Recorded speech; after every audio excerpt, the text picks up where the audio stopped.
Bonjour, cette semaine je continue sur la notion de la variable continue.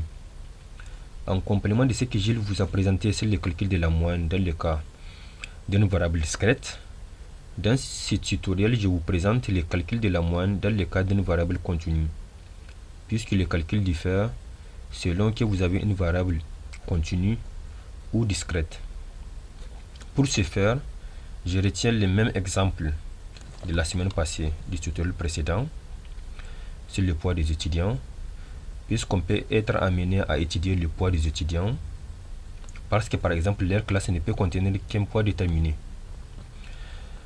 Donc dans ce cas-ci, pour calculer la moyenne, dans la formule est la suivante: x bar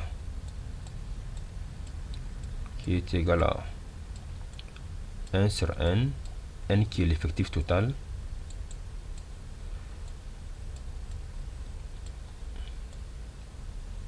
sur n,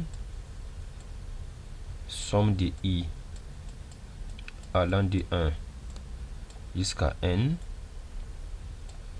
de xi fois ni.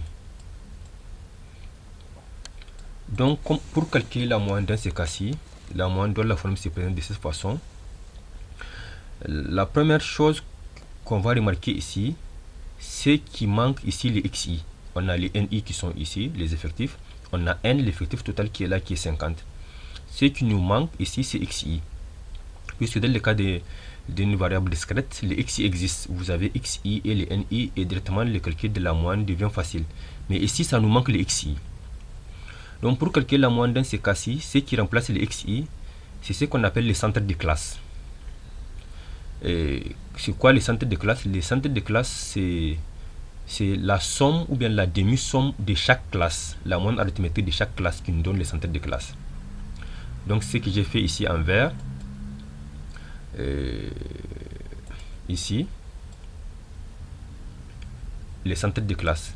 Par exemple, pour déterminer la valeur 30, les centres de classe de la première classe, on fait la somme de la bonne supérieure et la bonne inférieure, on divise par 2. Donc 40 plus 20 divisé par 2.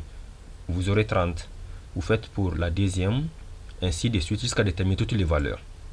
Donc ici, ce sont les centres de classe qui remplacent les xi. Donc ici, c'est en quelque chose, c'est ci fois ni. Donc ici, une fois que vous déterminez les ci, les centres de classe, donc c'est la seule différence avec le calcul précédent des calculs de la variable discrète. C'est la seule chose qui diffère, sinon le calcul est la même chose.